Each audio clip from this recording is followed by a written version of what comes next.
Olá, eu sou Raul Nogueira e estou aqui apresentando grandes nomes da propaganda neste maravilhoso canal Marketing, o canal da comunicação brasileira. As nossas reprises de hoje são simplesmente fantásticas. Nós vamos receber Fabiana Soriano, que vai falar sobre a porta do futuro do mercado outdoor. E também Danilo Apostólico, óbvio, que vai falar sobre audiovisual. Portanto, neste primeiro bloco, Fabiana Soriano. Vamos ouvi-la? Há muitos anos, a Central de Outdoor lançou o tema A Vida Acontece Lá Fora. E isto é uma verdade, e os números da participação da mídia exterior no faturamento da publicidade brasileira têm mostrado isso. E, acima de tudo, a Central de Outdoor tem sido um órgão relevante, aquele que defende, eleva e qualifica a mídia exterior no Brasil. E eu tenho o prazer de receber Fabiana Soriano, aqui em Grandes Nomes da Propaganda. Muito bom ter você aqui, Fabi. Obrigada, Raul. É uma alegria estar aqui com você novamente. Minha amiga, eu já contei um pouco da Central de Outdoor, mas eu gostaria que você fizesse um rápido resumo da atual participação das empresas brasileiras junto à Central de Outdoor. Esse é um dado que nos impressiona e nos alegra, sabe? Nós estamos muito contentes pelo crescimento da Central e pela relevância que a Central tem ocupado na mídia exterior brasileira, né? São 48 anos de história, né, Raul? Não nascemos ontem, então estamos construindo isso já há muitos anos, com muitos profissionais muito qualificados. E hoje nós temos no nosso quadro 190 empresas associadas de todos os estados brasileiros. Então, é uma participação muito relevante do meio. Bom, minha amiga, você acaba de realizar um evento exponencial, OOH Lab. Eu gostaria que você comentasse a respeito. Como foi este OOH Lab? Conte. Nos últimos anos, a Central tem se inovado muito. Essa é mais uma inovação, né? Nosso workshop passa a ser OOH Lab, num formato diferenciado, mais interativo, e nós nos surpreendemos com a adesão dessa edição. Então, nós tivemos 345 inscrições de 112 empresas diferentes, de 60 municípios diferentes do Brasil. Isso nos alegra muito porque é um poder de aglutinação muito grande, né? E são associados que de fato estão engajados, vêm, participam de todos os eventos. Então, isso é algo que nos deixa extremamente felizes. E aí nos dá a oportunidade de trazer pautas e temas que contribuem muito para a qualificação e a profissionalização crescente que o mercado tem demandado do OH, da mídia exterior do Brasil. Você falou justamente sobre qualificação e eu gostaria que você destacasse algum dos acontecidos neste OOH Lab. Você sabe que a Central, eu posso dizer que ela é muito mais do que uma associação, né? É uma verdadeira comunidade onde líderes estão muito engajados com esse mesmo propósito do desenvolvimento e da qualificação. Como é que a gente percebe isso? Você me pergunta um destaque. Nós tivemos empresários, líderes do setor, trazendo diferenciais competitivos das suas empresas. Ou seja, eles estão trazendo o caminho que percorreram para que empresas mais jovens possam percorrer o mesmo caminho, cometendo menos erros, acertando mais em busca desse desenvolvimento. É raro. Podemos dizer que é raro. Isso nos alegra, porque isso de fato caracteriza muito mais do que uma associação, né? Uma verdadeira comunidade. Nós percebemos que são líderes de fato preocupados com a qualificação do setor, preocupados em gerar oportunidades para todos e que têm uma consciência de que, aumentando o bolo, todo mundo come mais, né? Ao invés de quererem comer o bolo inteiro sozinho, são líderes que têm trabalhado para que todos possam ter oportunidades. Então, eu destaco isso. Dividir diferenciais competitivos, para mim, foi muito marcante nesse evento. Bom, você falou de empresários.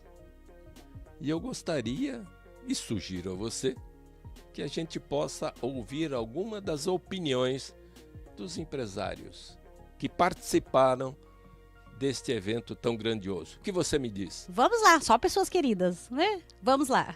Nós vamos ter apresentação de empresas que vão falar desde da programática até o desenvolvimento de conteúdos anamórficos, ou seja, tudo aquilo que permeia a indústria do Out of Home é motivo de pauta aqui no HLab.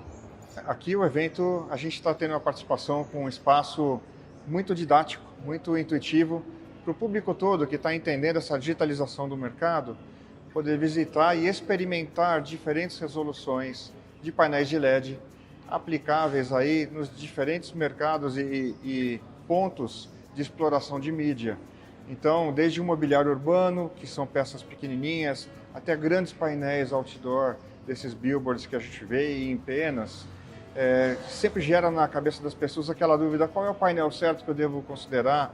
Como é que eu entro nessa tecnologia do LED? Então trouxemos para cá uma experiência muito prática, muito didática, onde a pessoa vai enxergar no chão uns pezinhos desenhados ali com as distâncias para, de forma muito prática, experimentar as distâncias e as resoluções e entender para cada demanda qual é o painel que ela deve selecionar. Então isso aqui está disponível aqui para a gente, para o pessoal poder fazer essa experiência e sair com uma conclusão muito prática mesmo. Eu achei muito interessante, Raul. Fiquei feliz e honrado pelo convite. E foi um painel sobre a força do estático, né? A força do clássico.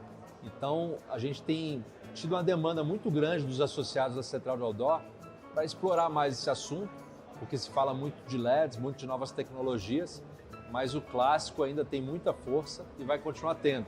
Então, estavam presentes no painel a Jerusa, da J. Silva, também o Marcos, da Multimídia, e o Ivan, da Rede Outlight de Salvador.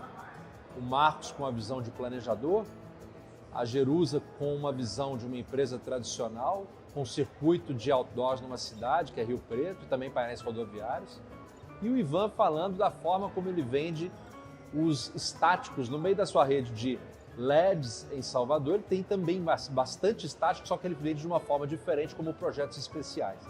Então foi um painel muito interessante, com muitas ideias para as pessoas levarem para casa e aplicarem já no próximo dia. Hoje eu vim aqui não para falar da minha empresa ou para defender a frente A ou B, digital ou estático. Não, eu vim aqui para dizer o quão importante é a nossa indústria se unir, seja ela do interior do Paraná, seja ela do interior de São Paulo, do Rio, de Brasília, em torno de um critério métrico para que todos nós possamos dizer que o outdoor brasileiro tem a sua própria medida, tem a sua própria métrica. Veja só, não significa que você tem que comprar uma tecnologia específica, significa que você tem que fazer a mesma conta. Se todo mundo fizer a mesma conta, a mesma fórmula e botar para alguém auditar, a gente vai poder dizer que o Brasil tem um padrão de audiência para o outdoor. E com um padrão, a gente consegue vender mídia, inclusive competindo com os outros meios, compreende? A audiência do outdoor contra a da internet, contra a da televisão. É disso que o Brasil precisa, de um padrão, e um padrão acessível a todos. Isso que eu vim dizer aqui hoje.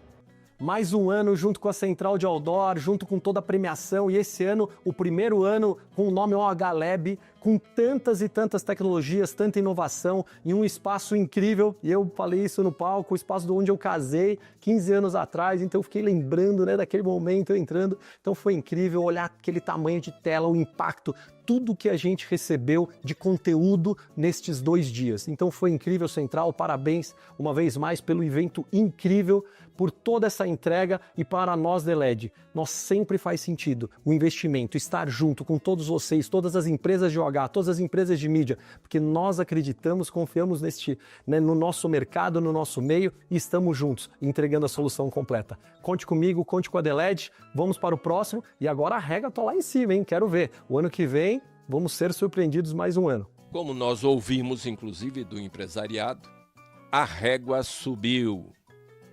Quais serão os próximos passos? Quais serão as próximas façanhas que você vai encontrar para elevar essa régua no próximo HLab? Como toda comunidade, como uma associação de verdade, o segredo é contar com o conhecimento, o know-how e a boa vontade dos associados, dos líderes engajados. Então, nós perguntamos sempre para o associado o que ele está passando nos mercados, de que forma que nós podemos ajudar. E aí nós identificamos quem são os empresários que podem ajudá-lo naquele ponto. Então, um dos pontos para esse crescimento e para essa qualificação ainda dos eventos é entender e ouvir verdadeiramente as pessoas de todo o ecossistema, né? E de fato, a régua subiu. Em março nós teremos o nosso OH Summit, que a nossa convenção, que era um evento só para associado, fechado, ela passa a ser um evento para o mercado, para que a gente possa levar mais informações, tanto para estudantes de comunicação, para que eles conheçam verdadeiramente o que é a nossa mídia, a nossa indústria, para agências, para produtoras, para todos esses players envolvidos no ecossistema. Então, em março nós temos mais um evento que nós estamos muito ansiosos, com uma expectativa também de grande engajamento e participação. Bom, estamos todos, portanto, aguardando, não é? Esta execução, essas novidades. Foi um prazer muito grande ter Fabiana Soriano aqui em Grandes Nomes e eu espero estar com você outras vezes. Certamente, Raul, eu que agradeço, é sempre um prazer estar aqui com vocês. Até a próxima. Até, obrigada. Neste nosso retorno, portanto, segundo bloco, vamos estar com Danilo Apostólico e vamos ouvir sobre a audiovisual, é claro. Um grande abraço. Hoje vamos conversar sobre produção audiovisual. Temos o prazer de receber Danilo Apostólico Silvério, que é diretor executivo da DSP. Danilo, muito bom ter você aqui em Grandes Nomes da Propaganda. Raul, obrigado pelo convite, obrigado pela oportunidade, um prazer estar aqui também. Espero que seja um papo delicioso. Vamos falar sobre bastante coisa legal do mercado. Quero saber como surgiu a DSP. Ótima pergunta, Raul. A DSP surgiu 15 anos atrás. Eu sempre gostei muito desse mundo audiovisual e gostava bastante da parte de criatividade, principalmente publicidade. E eu comecei até, a gente estava falando, a converter fitas VHS para alguns clientes. E no meio dessa conversão aprendi a tratar a parte de vídeo, de áudio, e eu gostava muito desse estilo comercial. Nasci com esse espírito um pouco empreendedor, que acho que todo dono de empresa tem um pouquinho dessa veia, né? E aí, com isso, vi uma oportunidade no mercado. O Sebrae me ajudou bastante nesse começo, né? Era muito jovem, e vi uma lacuna ali, uma oportunidade de mercado de poder trabalhar com essa parte de audiovisual para conteúdo. Hoje, se a gente falar muito do mercado, o mercado está muito voltado para publicidade, mas conteúdo de fato, com o advento da internet, principalmente pós-pandemia, a gente tem mais profissionais. Mas 15 anos atrás não existia tanto, né? Então eu comecei a identificar, tem uma oportunidade legal de trabalhar alguma coisinha ali que o pessoal não acha muito glamouroso. Então o que eu posso pegar daí do meio para poder fazer diferente? Foi aí que a produtora surgiu. E este mercado audiovisual, qual é o momento?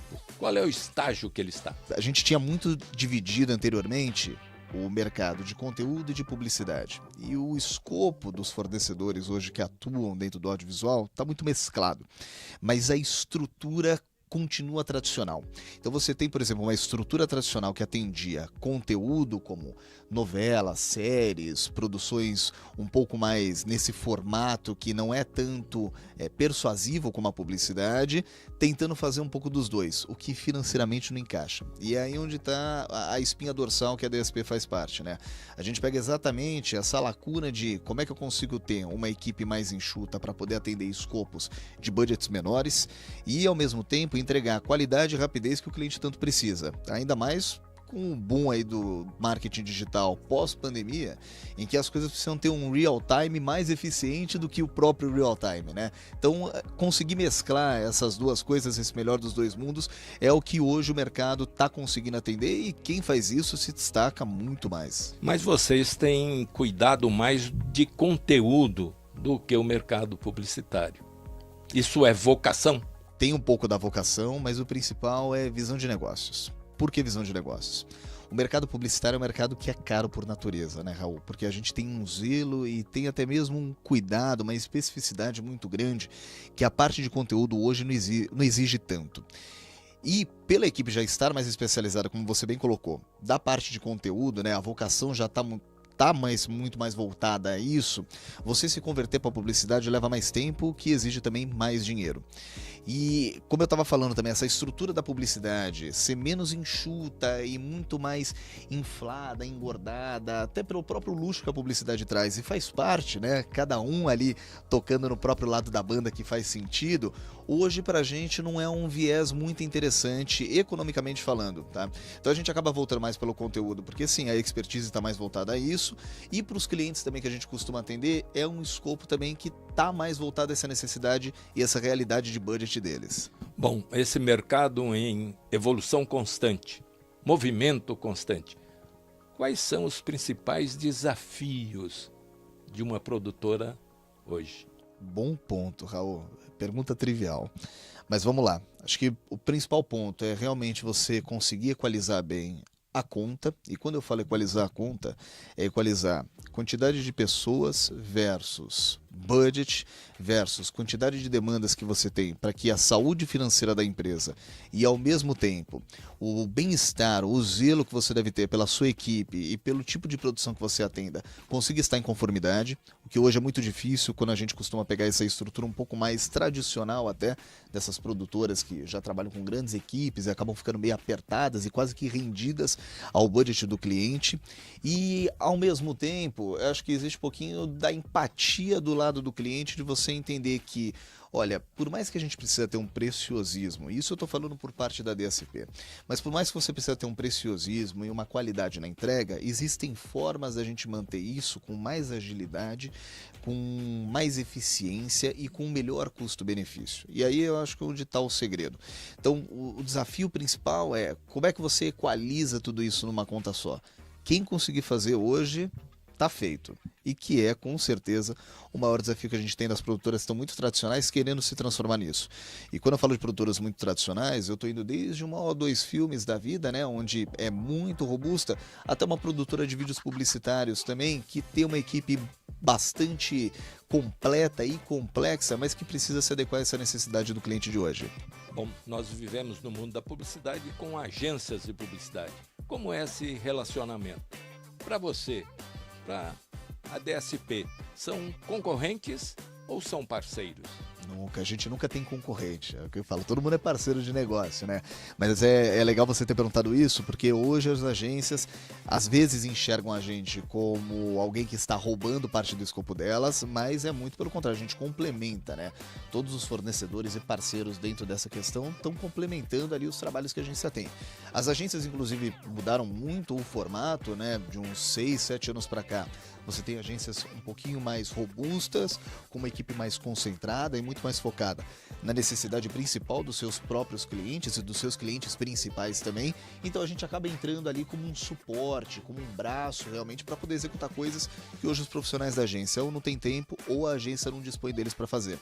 Então hoje acho que acredito que o maior trabalho que a gente tenha dentro disso é trabalho, por exemplo, de motion graphics, de pós-produção de vídeo, de edição, que às vezes eles têm até um profissional ali para fazer a captação, mas que um criativo na hora que for executar, um diretor de arte, coitado, tá tão tomado de coisa que eles precisam do apoio aí de alguém externo para poder fazer. Bom, Danilo, além da produção da empresa, você tem um programa no canal Marketing, que eu acho um canal simplesmente maravilhoso, o canal da comunicação brasileira. Fale a respeito do seu programa. Primeiro que eu compartilho da mesma ideia que você. Para mim o canal Marketing é um projeto fantástico, porque além dele trazer essa oportunidade de pessoas colocarem programas lá dentro que vão ajudar a audiência, né, e vão trazer informação, vão compartilhar conteúdo de forma muito estratégica e muito inteligente, é uma oportunidade também muito bacana da gente conhecer coisas novas que às vezes o digital não consegue trazer com tanta clareza, mas que a televisão, pelo formato tradicional dela, tem uma estrutura muito mais robusta e uma amplitude também muito grande, por mais que seja TV paga, para conseguir dividir tudo isso. O programa que eu tenho aqui no canal também é o Prenur, que inclusive é coladinho com o seu, o que é ótimo. Para a alegria nossa. Exatamente, um prazer estar com o meu grande amigo aí logo na sequência, dobradinha, né? Mas a gente fala bastante sobre empreendedorismo, marketing e inovação para pequenas e médias empresas e principalmente para o profissional autônomo, né? Eu tive muita essa dificuldade quando eu estava começando a empresa. Então, nada mais generoso e justo do que trazer um pouquinho dessas informações também para essas pessoas. Então, a ideia é compartilhar cada vez mais isso, né? Como é que a gente consegue ali trazer algum insight de marketing, alguma estrutura de comunicação ou até mesmo alguma gestão, seja ela contábil, empreendedora, administrativa, de recursos humanos, para essas pessoas que ou já têm o próprio negócio ou pretendem abrir o seu próprio negócio, mas que a gente tem tanta gente hoje, às vezes, falando na internet que a informação pode ficar confusa e não muito coesa. Como é que a gente compila tudo isso num lugar só para trazer informação de qualidade e eles conseguirem compreender com uma pessoa real, com um exemplo real, né? Como é que eles podem replicar aquilo? Bom, eu poderia dizer que dividir conhecimento é uma das missões do teu programa no Canal Marketing. Com certeza, com certeza. O intuito é exatamente esse, né? Eu comecei até o programa porque foi um convite até do pessoal aqui do Canal Marketing, mas eu já tinha um canal no YouTube também que eu falava um pouco disso. Acabei até deixando, passando um pouco do tempo, mas a ideia do canal do YouTube era exatamente esse, né? Como é que eu conseguia compartilhar esse conhecimento, que é uma das missões que eu quero realmente trazer, né? Um dos projetos, inclusive, que eu tenho mais pra frente é começar, por exemplo, dentro de escolas públicas, né? Porque a gente não começa um programa de empreendedorismo para essas pessoas, que pode até ser, por exemplo, financiado por um banco. O Bradesco cada vez mais endossa isso dentro da comunicação e da missão do próprio banco. A gente poderia pensar em alguma iniciativa assim, né? Então eu quero realmente trazer bastante esse lado, porque às vezes a gente vê empresas fechando, negócios falindo, quebrando por alguma besteira, né? Falando realmente de forma coloquial aqui, por alguma besteira, às vezes, que o administrador, o gestor acaba fazendo, que, poxa, se tivesse algum conhecimento prévio ou alguém que passou por aquela experiência, já daria para fazer diferente. E quando você está falando principalmente de pessoas, às vezes, que estudam em escolas públicas, né? Depois cresce, acaba tendo sua própria mecânica, seu mercadinho, sua lanchonete de bairro, e saber administrar é o primordial para que a gente diminua essa taxa de mortalidade das empresas. Que hoje, no Brasil, em 2 anos, 4 em cada 5 empresas costumam fechar suas operações. Então a gente quer ver o país prosperando cada vez mais, né? Muito bom. Eu gostaria de saber, na tua visão, qual é o futuro para a produtora, qual é o futuro para o programa? Muito bom, Raul. Para a gente encerrar, então. O futuro da produtora é a gente cada vez mais estar conectado a projetos corporativos dentro das empresas, dos clientes, dos parceiros que a gente atua. Então, como é que eu consigo trazer cada vez mais know-how da equipe que a gente tem já de longa data para conseguir emplacar projetos corporativos dentro do formato audiovisual que dão resultado para ela, e isso é muito do que a gente defende também dentro da produtora. E do programa é continuar a cada vez mais educar essa legião que a gente tem, né, dessas pessoas, dessa audiência que acaba seguindo a gente e acaba conhecendo cada vez mais um pouco dessas informações. Profissionalizar, trazer mais convidados, conhecer outras pessoas também que possam agregar dentro disso, e também o Canal Marketing dando oportunidade, a gente cada vez mais trazendo mais pessoas também para terem os seus próprios programas, para poderem trazer um pouquinho desse aprendizado, né? Acho que o empreendedorismo, na verdade, no Brasil, se a gente parar para olhar, ele é a força principal do nosso produto interno bruto, né? São os pequenos negócios que acabam levando para isso. Óbvio que a grande indústria, com certeza, tem o seu papel significativo, mas de fato o consumidor final costuma ter mais contato com a ponta direta, com o canal direto, que é o pequeno e médio empreendedor. Então, quanto mais informação, quanto mais instrução a gente dá para eles, com certeza a gente vai ter um desenvolvimento econômico, cultural e social muito bom. E Canal Marketing, além da comunicação, acaba ajudando também bastante isso. A gente vê pelos outros parceiros que estão lá também, que são fantásticos, assim como você. Um prazer muito grande receber Danilo Apostólico Silvério, que é o diretor executivo da DSP e nosso companheiro no Canal Marketing. Eu espero estar com você, Danilo, outras vezes. Com certeza, Raul. E já deixa aqui claro também para todo mundo aqui estar como testemunha, que a gente também vai te convidar também lá para o Prenur, para você fazer parte também e comentar um pouquinho aí sobre o mundo de publicidade, um pouco também sobre a parte de mídia lá. Vai ser um prazer e que com certeza a audiência vai gostar bastante. Vamos juntos e até a próxima. Até a próxima. O nosso programa de hoje, infelizmente, chega ao fim, mas você pode acompanhar diariamente tudo que acontece em publicidade, marketing e propaganda no portal Grandes Nomes. E eu aguardo por você na próxima semana aqui neste maravilhoso Canal Marketing. Um forte abraço e até lá!